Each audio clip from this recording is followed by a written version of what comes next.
کہتے ہیں جی کہ میں نے عمرے کے لیے نیت کی، طواف کیا، نفل پڑھ لیے، جب سعی کرنے کے لیے گیا تو چوتھے چکر میں طبیعت خراب ہونے لگی، کھانسی ہونے لگی، کھانسی کے دوران پیشاب کے قطرے محسوس ہوئے، میں نے سعی مکمل کر لی، لیکن میں نے دوبارہ وضو کر کے پھر سعی کرنے کے لیے آئی اور دوبارہ سے سعی کے ساتھ دوبارہ کرنے کی آپ کو ضرورت بھی نہیں تھی، لیکن آپ نے وضو کر کے دوبارہ کر لی تو اور اچھی بات ہے، بالکل ٹھیک ہو گیا، کوئی دم شم نہیں آپ پر۔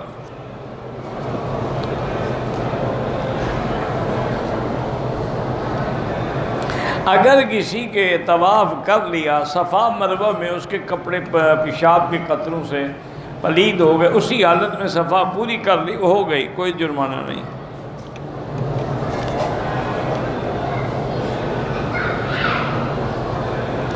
کہتے ہیں کہ مغرب سے عشاء تک جو ہم اپنے اعمال کرتے ہیں وہ درس کی وجہ سے چھوٹ جاتے ہیں، تو آپ اپنے اعمال کرتے رہیں، نہ سنیں درس، لیکن درس سننا بھی تو ایک دین ہے، یہی تو ہمیں حکم ہے کہ اصل اللہ کے نبی دین پڑھانے آئے ہیں، انما بعثت معلما۔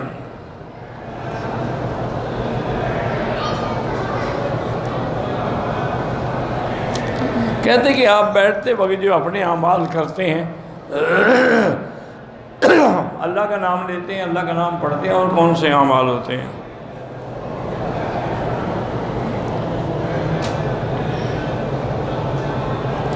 ہمارے علاقے کی مسجد میں نماز جمعہ بھی ہوتا ہے اور جنازے بھی اسی مسجد میں پڑھے جاتے ہیں۔ مسجد کی امام نماز کے مسائل بھی نہیں جانتے اور قرآن بھی صحیح نہیں پڑھتے، بہرحال ایسے لوگوں کو امام نہ بنایا جائے۔ امام بنانے کے لیے یہ شرط ہے کہ فَلْيَؤُمُّكُمْ أَعْلَمُكُمْ بِكِتَابِ اللَّهِ، اس کو امام بناؤ جو قرآن و سنت کا عالم ہو۔ فَلْيَؤُمُّكُمْ أَقْرَأُكُمْ، اس کو وہ امام بناؤ جو قاری القرآن ہو اور قرآن صحیح پڑھتا ہو۔ تو اگر وہ قرآن ہی صحیح نہیں پڑھتا تو ایسے کو امام بنانے کا کیا مطلب؟ لوگوں کی نمازیں برباد کر رہے ہیں۔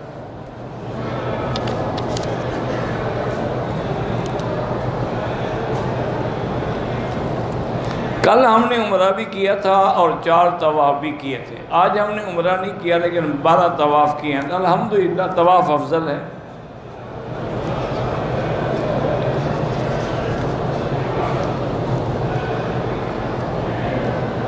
عمرے کرنے سے حج فرض نہیں ہوتا، حج کے احکام الگ ہیں اور قانون کی اجازت بھی ضروری ہے۔ اب عمرے والے کو تو کوئی رہنے بھی نہیں دے گا، آپ واپس جائیں گے تو حج کے لیے اثر نو ساری کارروائی کریں گے۔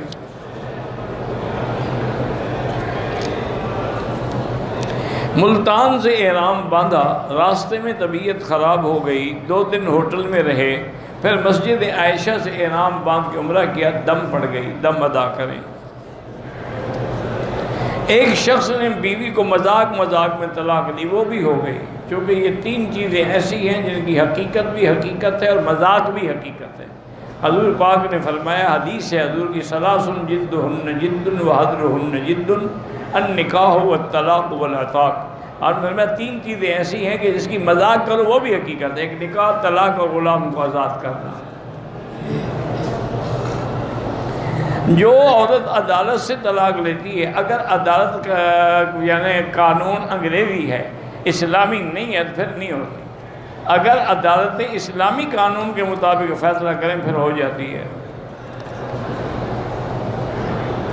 عمرے کے لیے جو پاکستان سے آئے ہیں، ہر نماز کے ساتھ قضا نمازیں بھی پڑھتے رہیں، بالکل پڑھتے رہیں۔ عمرہ مکمل کرنے کے بعد احرام دھونا ضروری ہے، بالکل ضروری، جب تک پاک ہے 100 عمرہ کریں۔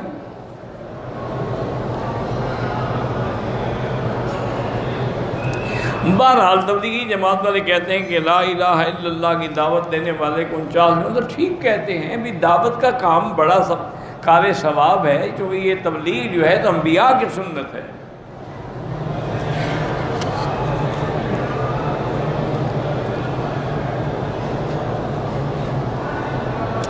ایک آدمی نے حج کے دوران مزدلفہ میں قیام کیا، فجر کی نماز کے بعد تھوڑی دیر دعا کی، کوئی حرج نہیں، ٹھیک ہو گیا۔ جب فجر کی نماز نے وہاں پڑھی ہے تو وقوف ہو گیا، خود بخود ہو گیا۔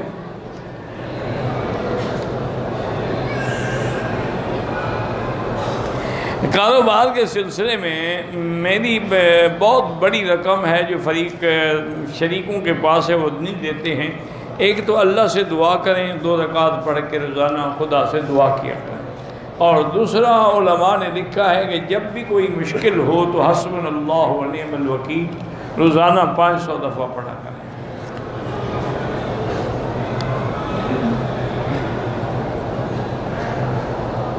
مدینہ منورہ میں سفر کے دوران مغرب کی نماز عشاء کی قصر امام کے پیچھے پڑھی، آخری رکعت میں کھڑے ہو کر رکعت مکمل کر لی۔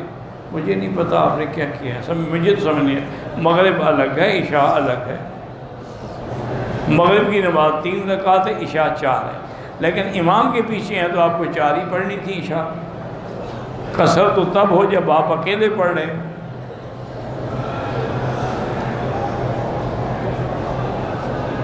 عشاء کی قصر نماز میں مغرب کی نماز کے امام کو 3 رکعت میں سلام پھیر دیا جائے تو عشاء کی نماز آپ کی نہیں ہوگی، کیونکہ عشاء کی تو 4 رکعتیں ہیں، 3 پہ آپ نے سلام کیسے پھیر دیا؟ بہرحال آپ کا سوال بھی سمجھ نہیں آیا۔ اصولی بات یہ ہے کہ مغرب ہے یا عشاء ہے، ٹھیک ہے، بعض ائمہ سفر میں جمع کرتے ہیں، پہلے مغرب پڑھتے ہیں بعد میں عشاء پڑھتے ہیں، لیکن اگر امام مقیم ہے تو مغرب بھی 3 رکعت پڑھائے گا، عشاء 4 رکعت پڑھائے گا۔ تم مسافر اس کے پیچھے پڑھ رہے ہو، تم بھی 3 پڑھو گے پھر 4 پڑھو گے۔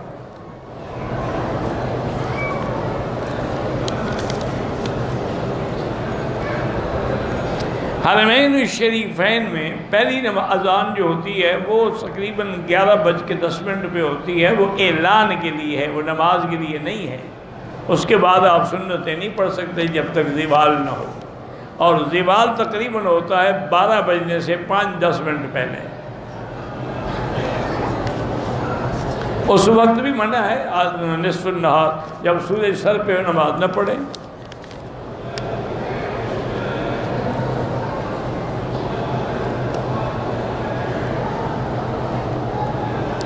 میں نے اپنی 2 بیٹیوں کی شادی پہ ان کے لیے جہیز وغیرہ زیورات دیے، اپنے 3 بچوں کے لیے علیحدہ رہائش کے لیے جگہ خرید کے بنائی، ان کے نام پر خریدی۔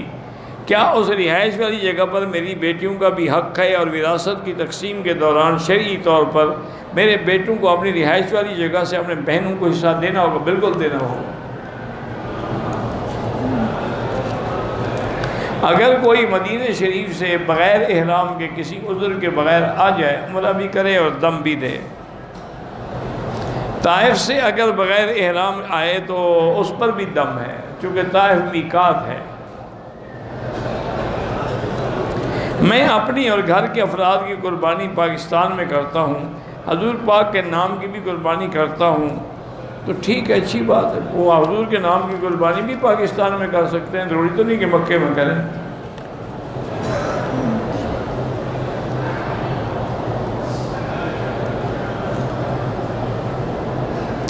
اگر حالت احرام میں ایڑیاں پھٹی ہوئی ہیں، خون نکل آتا ہے، چمڑے کی ایڑی کور یعنی چڑھا کے عمرہ کریں، کوئی حرج نہیں، ٹھیک ہے، معذور ہے آدمی، کیا کریں۔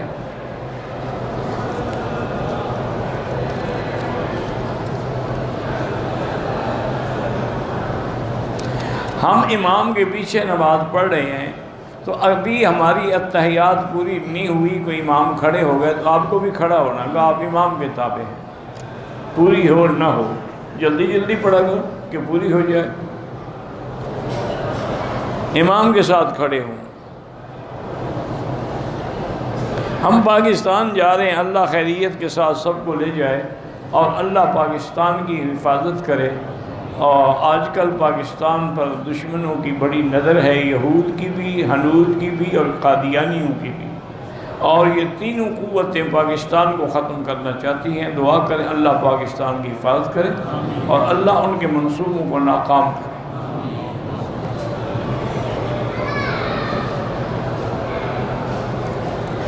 اسلام میں فون پر بیوی سے پیار کر سکتے ہیں، ویسے جب کر سکتے ہو تو فون پر کیا حرج ہے؟ عجیب آدمی، تو بیوی سے پیار کرنے میں کون سا مشکل ہے بھائی؟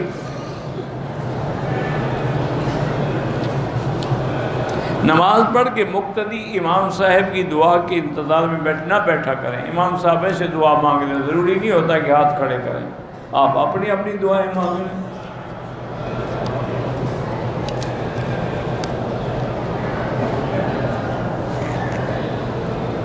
ہمارا گھر ایسی جگہ تھا جہاں پانی بھی نہیں تھا اور مزدوری بھی نہیں تھی، ہم آبادی میں آ گئے، والد ناراض ہیں تو والد کو بھی راضی کر کے لے آئے۔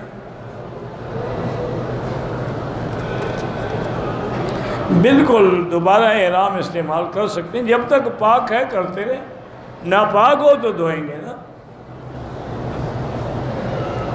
جب نماز شروع ہو جائے تو نماز میں مل جائیں، سنتیں نہ پڑھتے رہیں۔ اگر ریال مثلا دیا، پاکستانی پیسے لے لیے یا پاکستانی پیسے لیے ریال، تو کوئی بات، لیکن جو آج کا ریٹ ہو۔ دوران حیض عورت حرم میں نہیں آ سکتی، نہ طواف کر سکتی ہے، نہ مسجد نبوی میں بیٹھ سکتی ہے، باہر بیٹھ کے دعا مانگتی رہے۔ حرم شریف میں بھی انشاءاللہ ایک روزے کا ثواب 1,00,000 ملے گا انشاءاللہ۔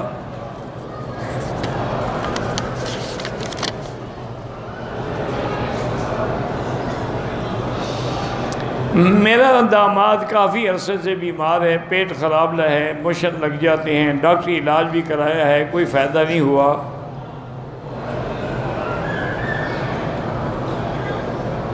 کہتے ہیں کہ پاکستان میں ایک مولوی صاحب ہیں، وہ علاج کرتے ہیں، ان کے مطابق یہ ہے کہ یہ جادو کا اثر ہے، اور وہ بار بار بلاتے ہیں اور ہر دفعہ فیس لیتے ہیں، تو اس کا مطلب ہے وہ کاروباری آدمی ہے، کوئی اللہ والا نہیں ہے۔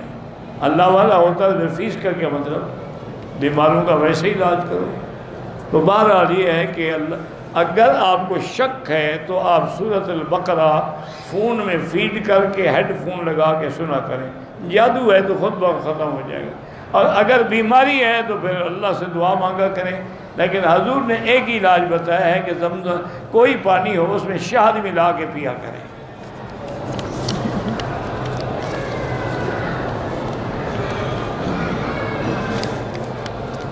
بھائی کہتا ہے کہ کسی نے کچھ کھلایا، بہرحال اس کا یہی علاج ہے۔ میری ایک بیٹی کی شادی کو 10 سال ہو گئے، دوسری کو 3 سال ہو گئے، اولاد سے محروم ہیں۔ بہرحال اللہ پاک ان کو صاحب اولاد کرے۔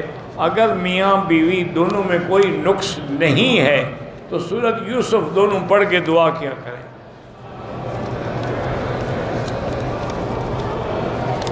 بہرحال ایک سوال کیا، بھائی ناگوار ہوتا رہتا ہے، کوئی بات نہیں، کوئی ناراضگی والی بات نہیں۔ میں اپنی بہن آمنہ کے بہتر رشتے کے لیے سورۃ الرحمن 3 دفعہ پڑھ کے، وہ بھی پڑھے تم بھی پڑھو، دعا کرو۔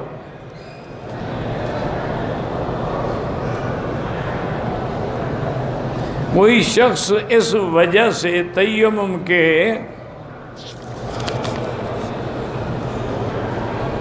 تیمم کر کے وضو کرنے سے اس کی بیماری بڑھ جاتی ہوتی ہے، طریقہ صحیح ہے؟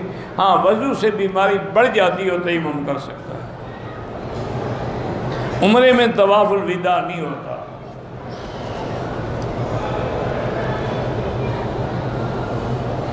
کہتے ہیں کہ مسجد نبوی میں اصحاب صفہ کے نام سے جو چبوترا ہے، ہاں جگہ یہی ہے۔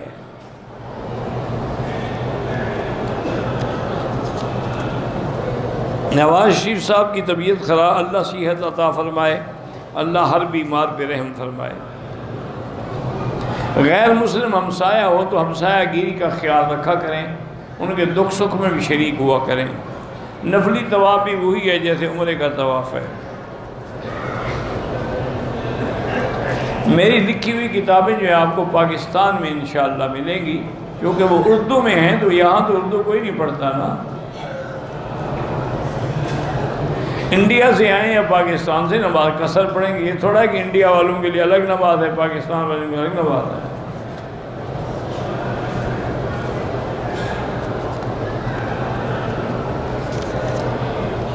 میرے لیے دعا کہ 18 تاریخ کو پیشی ہے۔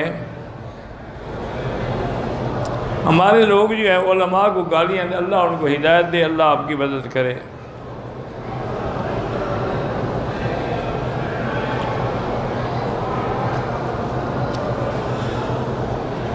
میری شادی کو 22 سال ہو گئے ہیں، میں نے استخارہ کیا، اس کے بعد کوئی کہتا ہے تم مسلمان بھی ہو، میں نے کہا جی، وہ کہتے اذان پڑھو۔ مقصد ہے وہ آپ کا امتحان لینا چاہتے ہیں کہ اگر مسلمان ہو تو اذان تو آتی ہوگی نا۔ کلمہ بھی آتا ہوگا۔ عالم برزخ کا معنی یہ ہے کہ دنیا کی زندگی کے مثلا یہ دنیا ختم ہوگی، آگے قیامت، درمیان میں برزخ۔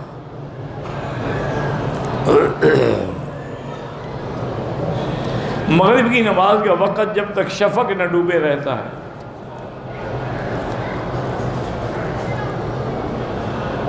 عورت کا احرام کے وقت چہرہ کھلا رہے، صرف آگے کپڑا لٹکا دے۔ عورت عمرے کے وقت نقاب نہیں لگا سکتی، بند نہیں کر سکتی چہرے کو۔ اگر ہم نے کسی اور کے لیے طواف، تو آپ کو بھی انشاءاللہ پورا ثواب ملے گا۔ والدہ بیوی بیمار، اللہ ہر بیمار کو شفا عطا فرمائے۔ اللہم اشفنا واشف مرضانا ومرضی المسلمین۔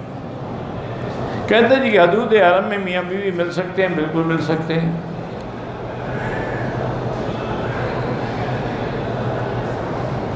مدینے سے واپسی پر میقات سے احرام نہیں باندھا، مکے سے 3 گھنٹے پہلے بعد عمرہ ہو گیا، ٹھیک ہو گیا۔ پاکستانی بیوی دوسری شادی کی اجازت نہیں دیتی تو مجھے لے جانا، میں منت کروں گا اس کو۔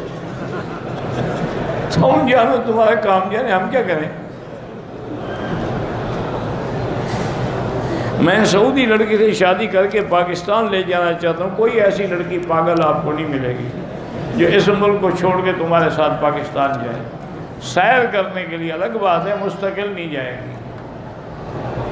پہلے تم سعودی لڑکی سے شادی ہی نہیں کر سکتے جب تک اجازت نہ ہو۔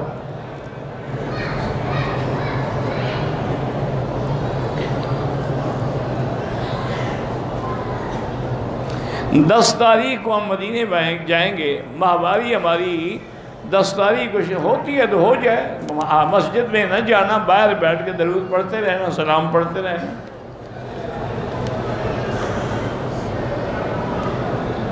کہتے جی کہ امام صاحب کے پیچھے مستورات کی نماز ہو جاتی ہے؟ ہاں جی ہو جاتی ہے۔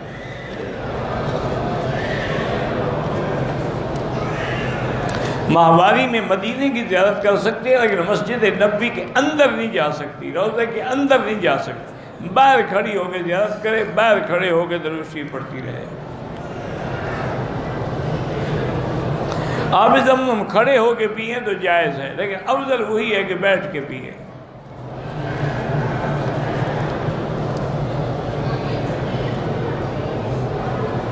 مقام ابراہیم کے پیچھے پڑھتے ہیں، ہمارے آگے اور بائیں طواف کی ہم جب پڑھ رہے عورتیں، اس کا کوئی حرج نہیں۔ عورتیں اس نماز میں آگے نہ ہوں، جیسے فرض نماز آپ پڑھ رہے عشاء کی تو اب آگے نہ ہو، وہ اپنی 2 رکعت پڑھ رہی ہے، تم اپنے پڑھ رہے ہو تو کوئی حرج نہیں۔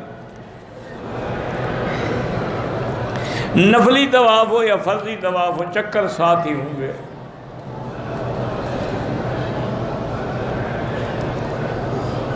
احرام کی حالت میں عورت کے کپڑے ناپاک ہو جائیں تو کپڑے بدل ڈالے، دھو ڈالے، وضو کر لے۔ طواف میں وضو ٹوٹ جائے تو طواف چھوڑ دیں، وضو کر کے پھر شروع کریں۔ صفا مروہ میں ٹوٹ جائے تو وہ بغیر وضو کے ہو سکتی ہے۔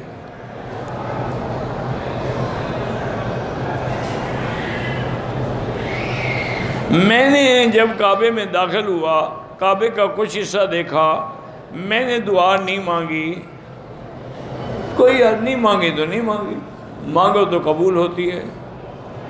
زندہ کا طواف کر سکتے ہیں، اور آپ طواف کریں، اپنے لیے اس کے لیے دعا کریں۔ رفع یدین والی نماز جو ہے وہ شوافع کے نزدیک ہے، حنفی مسلک میں رفع یدین نہیں ہے۔ دار ارقم اب حرم کے اندر آ گیا ہے، کہاں سے آپ کو ڈھونڈ کے بتائیں؟ حضور پاک بی بی عائشہ کو عائشہ ہی پکارتے تھے، کبھی کبھی حمیرہ کے لفظ سے بھی پکارا ہے۔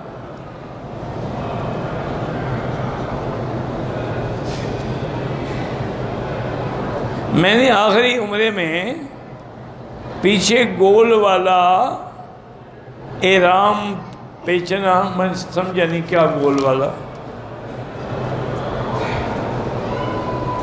پہلی مرتبہ حلق کروایا، پھر بعد 15 دن کے بعد عمرہ کیا، مشین لگا۔ اگر بال تھے اور مشین میں کٹے ہیں تو ٹھیک ہے، اگر بال نہیں تھے اور مشین میں آئے ہی نہیں ہیں تو دم پڑ گئی۔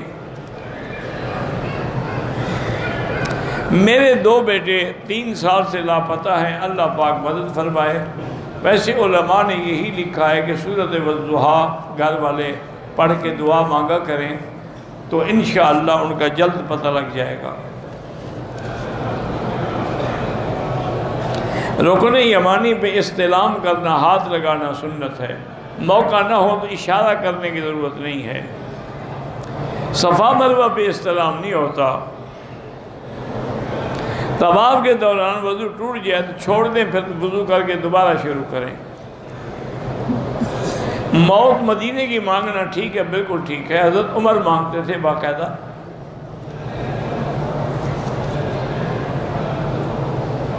میری اولاد نہیں ہے، اللہ ہر بے اولاد کو صاحب اولاد کرے۔ اللہ تبارک و تعالیٰ کسی کو بھی اس نعمت سے محروم نہ کرے۔ ہم نے 3 نومبر کو مدینے سے مکے پہنچ کے عمرہ کیا، 4 نومبر کو طائف کے عمرے کی نیت نہیں کی۔ بہرحال طائف سے بھی آپ کو احرام باندھنا تھا، اب دوبارہ جا کے عمرہ کر لو ورنہ دم دینی پڑے گی۔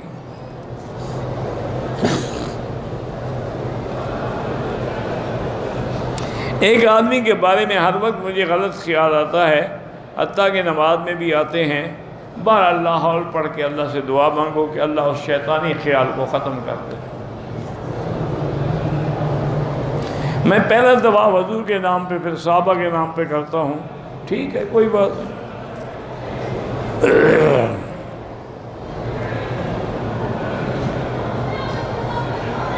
ایک آدمی طواف پورے کرتا ہے، صفا مروہ کے چکر بھول جاتا ہے۔ اگر عمرے کا طواف تھا، صفا نہیں کیا، دم پڑ گئی۔ ویسے نفلی طواف میں صفا ہوتی ہی نہیں۔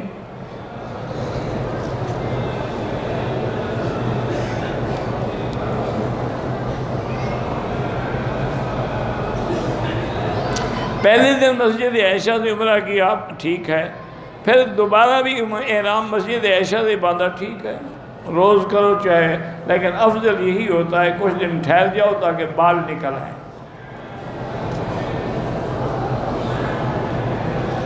میں پاکستان سے آیا ہوں، ایک عمرہ میں نے کر لیا، اب احرام کہاں سے باندھوں؟ جہاں سے اللہ توفیق دے، مدینہ شریف سے باندھو، طائف سے باندھو، مسجد عائشہ سے باندھو۔ 14 دن مکے میں ہیں، 11 دن مدینے میں ہیں، مدینے سے فلائٹ ہے تو ٹھیک ہے، بہرحال پھر بھی آپ مسافر ہیں۔ گھڑی اور انگوٹھی جو ہے، انگوٹھی دائیں ہاتھ میں، گھڑی چاہے بائیں ہاتھ میں ہو۔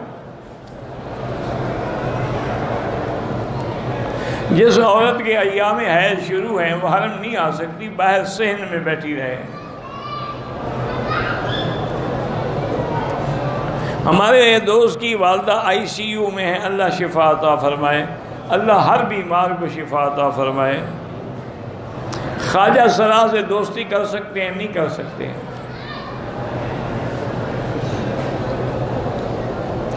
مردوں اور عورتوں کے سجدے میں یہی فرق ہے کہ عورت اپنا بدن زمین سے لگا کے سجدہ کرے۔ نابالغ بچوں کے لیے دعا کریں، طواف کی کیا ضرورت ہے؟ عمرے کے بعد مرد ہو یا عورت غسل کرنا ضروری نہیں ہوتا، پہلے غسل سنت ہے۔ حرم شریف میں جب ہم نماز پڑھیں تو نظر سجدے کی جگہ پہ ہو۔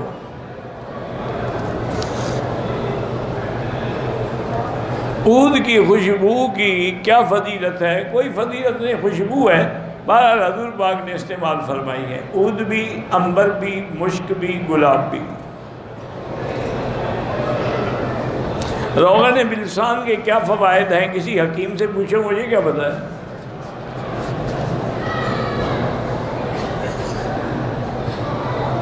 اگر مدینے سے آتے ہوئے تھکن ہو جائے تو عمرہ دوسرے دن کر سکتے ہیں، احرام میں رہنا ہوگا، پابندیوں کا بھی خیال کرنا ہوگا، پھر چاہے عمرہ دوسرے دن کر لیں۔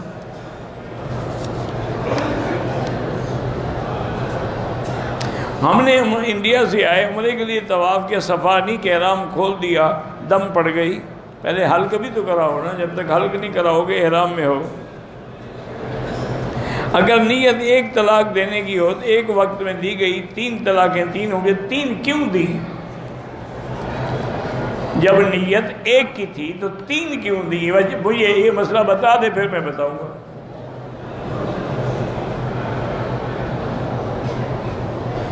بہرحال حضور پاک صلی اللہ علیہ وسلم کے زمانے میں صحابہ جو تھے وہ عادل تھے، صادق تھے، سچے تھے، ان کے قول و فعل میں کوئی تضاد نہیں تھا۔ آج تو کوئی اعتبار نہیں، 3 دے کے بھی کہتے ہیں ہم نے 1 دی ہے۔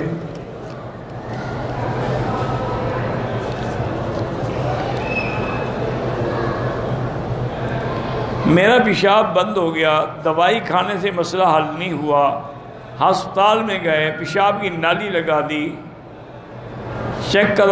پتھری چیک کرا لو۔ بہرحال مقصد یہ کہ نالی لگی ہوئی ہو تو تم حرم میں آ سکتے ہو، نماز بھی پڑھ سکتے ہو۔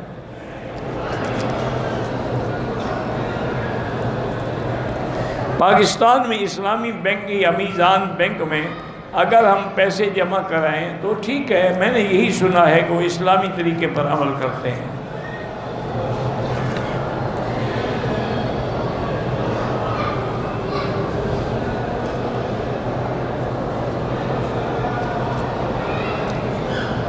کہ بنو امیہ حضرت علی کو گالیاں دیتے تھے، اللہ عالم ان لوگوں کا معاملہ ہے، قیامت میں خود جواب دیں گے، ہمیں کیا ضرورت ہے بحث میں پڑھنے کی۔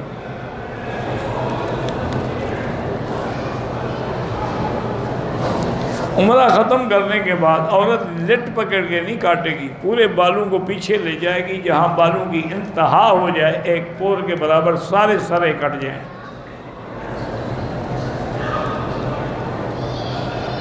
میں نے عصر کے بعد طواف کیا، عصر کے بعد نفل کا ٹائم میں نے صفا مروہ کی سعی کی، حل کروایا، پھر مغرب کے بعد میں نے 2 رکعت پڑھی، کوئی بات نہیں، ٹھیک ہے۔ آج کل کے اوقات میں جتنی دیر عمرہ کرتے اگر طواف کرو تو وہ افضل ہے۔ اگر مغرب کی نماز اس نے نہیں پڑھی، آیا تو عشاء کی نماز کھڑی تو پھر عشاء میں شامل ہو جائے، جماعت تو نہ چھوڑے، پھر مغرب قضا کرے۔ عورت نماز جنازہ پڑھ سکتی ہے، بالکل پڑھ سکتی ہے۔ مسجد عائشہ کو ویسے دیکھنے جائیں تو عمرہ ضروری نہیں ہے۔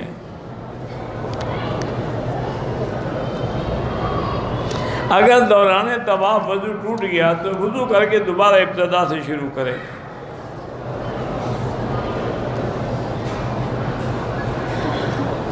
میری بیٹی مریم بیمار ہے، اللہ شفا عطا فرمائے۔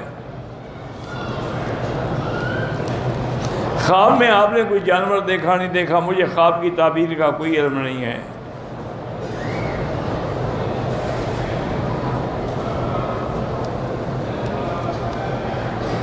کچھ لوگ ہم نے دیکھا ہے کہ حرم میں سو رہے ہوتے ہیں، پھر نماز جب کھڑی ہوتی ہے تو نماز میں شامل ہو جاتے ہیں۔ اگر نیند نہیں کی ویسے سوئے ہوئے ہیں تو کوئی حرج نہیں۔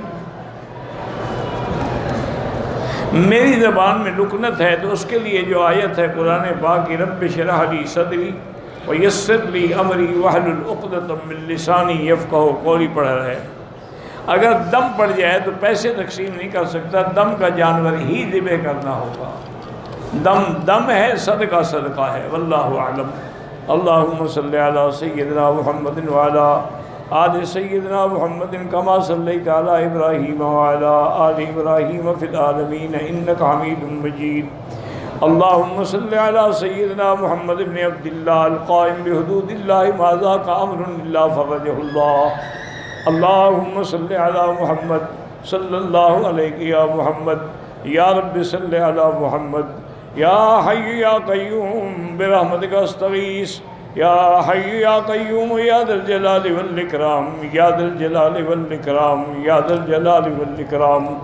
اللہم انا نسألک باسمائک الحسنى وصفاتک العلی، اللہم سلمنا ولا تسلمنا، وامنحنا ولا تمتحنا، اللہم اکرمنا ولا تہنا، اللہم زدنا ولا تنقصنا، اللہم اعطنا ولا تحرمنا، اللہم آثرنا ولا تؤثر علینا، اللہم اجعلنا فی زمانک و امانک و احسانک، اللہم انصر الاسلام والمسلمین، اللہم انصر المجاہدین، اللہم انصر المجاہدین الکشمیریین والفلسطین، سائر المجاہدین الذین یجاہدون فی سبیلک لإعلاء کلمتک اللہم اہلک اعداءک اعداء الدین اللہم انزل علیہم باسک الذی لا یرد عن القوم المجرمین اللہم ارنا فیہم عجائب قدرتک یا اللہ بیماروں کو شفا عطا فرما یا اللہ ہماری ظاہری باطنی روحانی جسمانی بیماریاں دور فرما